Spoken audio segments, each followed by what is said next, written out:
Nah, terkait dengan hasil perolehan pileg khususnya untuk partai politik yang akan masuk ke parlemen, mengingat untuk Provinsi Papua Pegunungan yang masih belum dinyatakan sah, berarti perolehan terkini adalah hasil dari 36 provinsi yang telah rampung dan juga dihitung oleh KPU RI, bisa disaksikan langsung juga dalam YouTube KPU RI.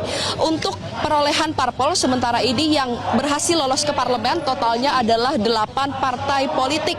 Ini berarti ada satu partai politik yang sebelumnya berada di parlemen, namun kini akhirnya lengser dari parlemen.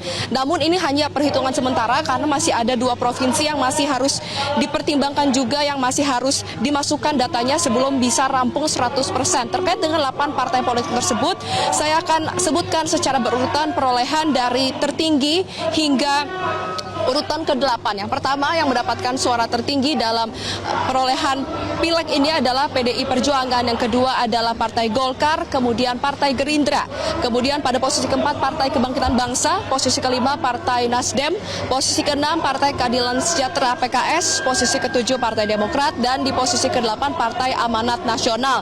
Yang sempat menimbulkan permasalahan adalah terkait dengan anomali maupun suara dari PSI yang sempat melonjak tinggi, kemudian juga terkesan menggusur atau membuat perolehan suara dari Partai Persatuan Pembangunan P3 yang sebelumnya juga hingga saat ini masih menjabat di parlemen ini seakan tergerus.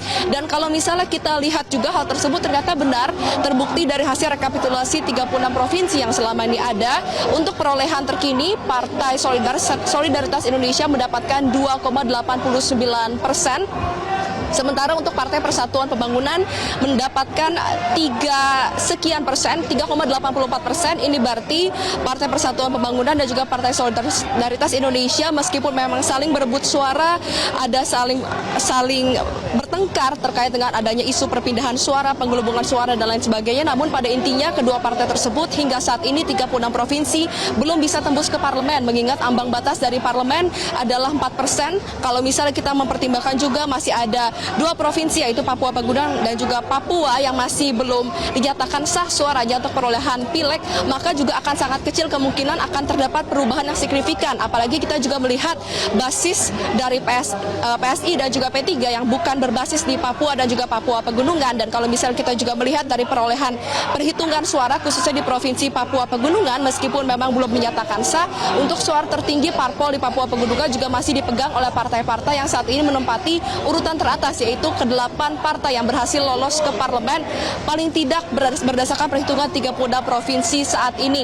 Jelajahi cara baru mendapatkan informasi. Download Metro TV Extend sekarang.